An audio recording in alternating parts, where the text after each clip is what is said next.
Hi, I'm Freya from Expecting. Today I'd like to give you some tips for when you're expecting baby number 2 or number 3 of how to include the older sibling.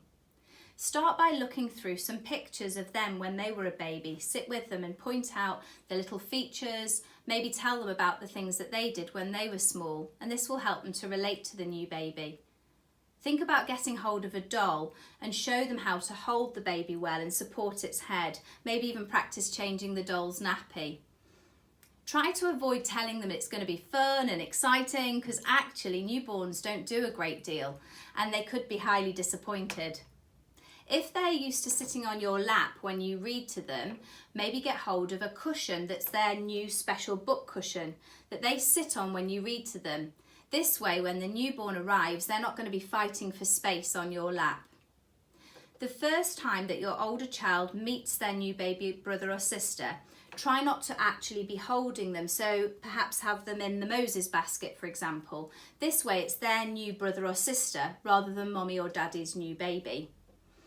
Start hiding a few of their toys, just small things, and then when it comes to the baby being here and you've got a midwife's appointment or something where there's lots of hanging around, produce this toy and then it will be like a new toy that they'll have new interest in.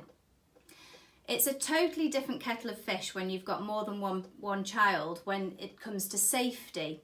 So you can't leave the baby and the older child together.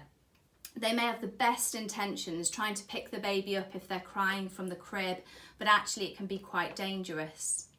A friend of mine was driving down the motorway and she commented to her daughter about how the baby was quiet, and her daughter said, "Yes, I'm being a good girl, I'm sharing lollipop."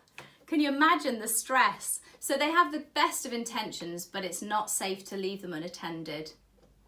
Try not to blame the baby, and what I mean by that is don't say, "Oh, we can't go to the park because the baby's asleep," but just twist the words and say, "Oh, we'll go to the park as soon as the baby wakes up." This will help avoid the older child blaming the baby. And don't be alarmed if they regress. And what I mean by that is if they're potty trained and suddenly start having accidents, or if they suddenly want to drink from a baby cup, that's okay, just go with it. They'll soon get back on track.